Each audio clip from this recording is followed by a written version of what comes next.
Love and blessings to all of you who are listening right now.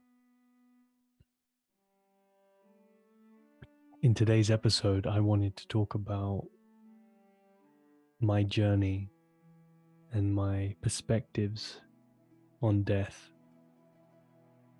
And this is something that I've been thinking about these last few years as I've been on a journey of self-discovery, on a journey of growth, of healing, of coming home to myself. And recently, one of my closest, dear friends, Parker Sherry, ascended and left his body. And it got me to sit with this idea of death even more. And I just made a few notes and I thought, I want to do a conversation about this. I want to talk about death because it's such a taboo subject. And it sounds so morbid. People think it's depressing to talk about, but it's actually liberating. It's liberating. I want to take a few minutes just to cover a few things that have shifted my perspective and what my relationship with death is now, in the hopes that it gets you to think about what's your relationship with death. I want you to sit with that for a moment. Just take a deep breath right now. When you hear that word, what feeling comes up for you?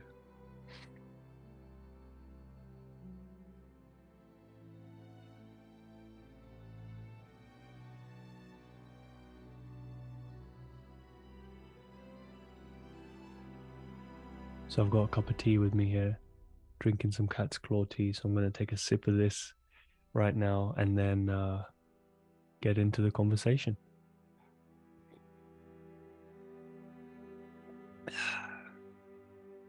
Okay. So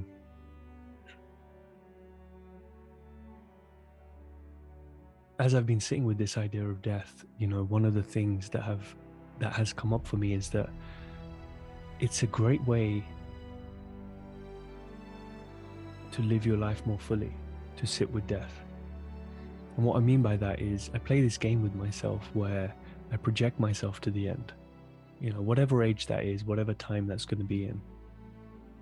I take myself to the end, and then I think, when I look back, I think to myself,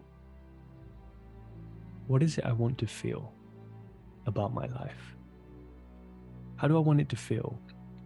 Not how I want it to look, but how do I want to feel in the end?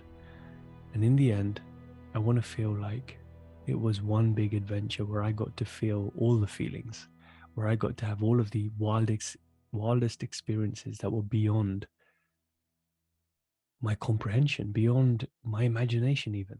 I fully opened and surrendered myself and my heart and my soul to the fullness of life, to the depth, to the breadth, to every experience that the universe could give me. I opened myself to it and I had a wonderful adventure.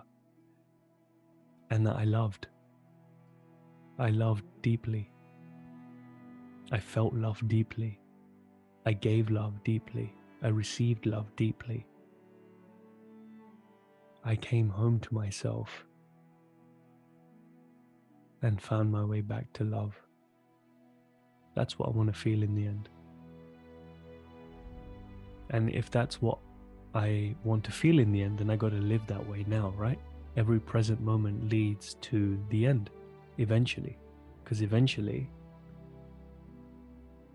we will come to the end. And there is no past or future. There is only now. Every moment is now. So even when you come to your death, it will be now, in the present moment.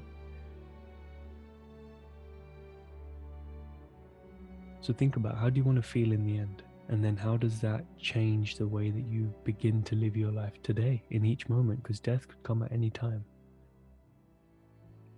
So there are some compassion cards that I read every morning. They're Buddhist teachings by a Buddhist teacher called Pema Chodron. And I just pull a random card. And one of the cards that I pulled, actually the day before I got the news of my dear friend Parker passing on,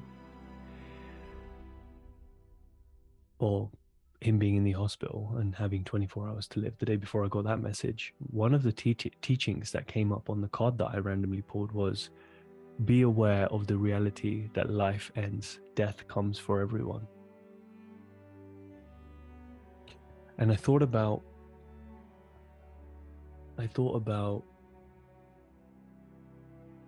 this quote that I'd heard, which was, "He who dies before he dies never really dies when he dies." Sounds like a little bit of a tongue twister.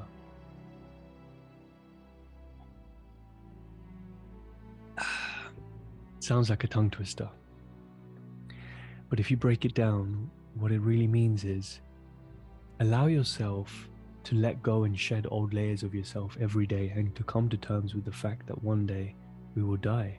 Let your old self die. You've died many times already in this lifetime anyway. I mean, think about it. You're listening to this right now. Are you the same person that you were 6 months ago, 6 years ago, 10 years ago, 15 years ago? You're not. You're a completely different person.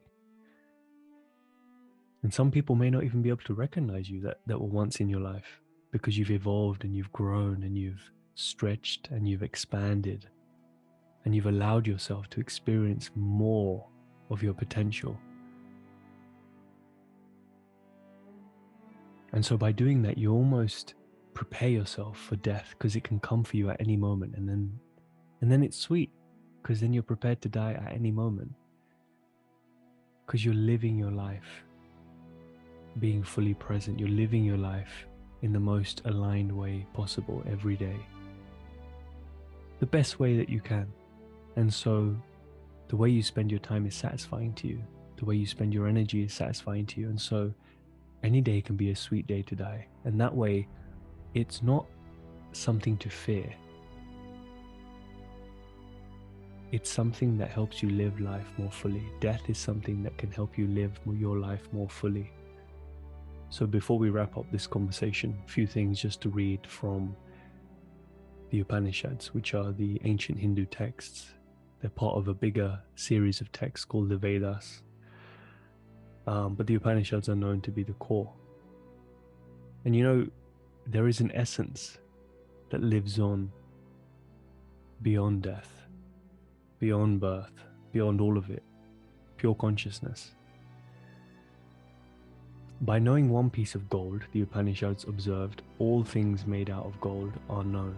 They differ only in name and form. Your soul, your essence, is nameless, is formless. So you're going to drop this body at one point and move into another one, just the way you did all the times before you got to this one. I've got a few pages folded here, so. A strange thing that birth is but the beginning of a trajectory to death. For all their love, parents cannot halt it, and in a sense have given us to death merely by giving us birth.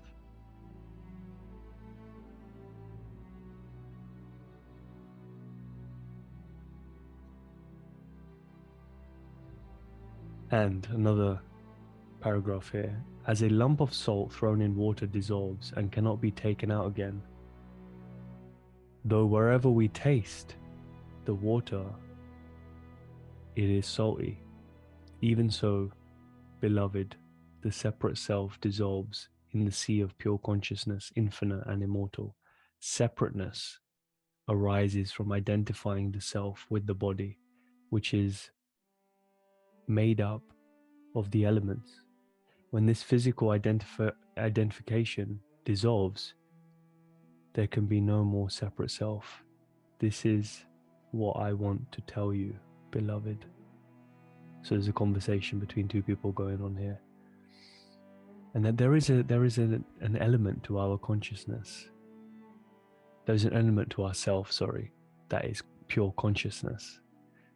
And that does not dissolve, that does not evaporate, that does not get destroyed or created or recreated. It just is. And Ramana Maharshi, an Indian saint from India, great Indian saint in India, describes this pure consciousness almost as a cinema screen. That the pictures can change, the form on the screen can change, what you watch can change, but the screen remains. So I'll leave you with that for today, to sit with the idea of death. What comes up for you? How can your relationship to death change? Love and blessings to you all. I love you. I'm so grateful for you. And I will speak to you again soon.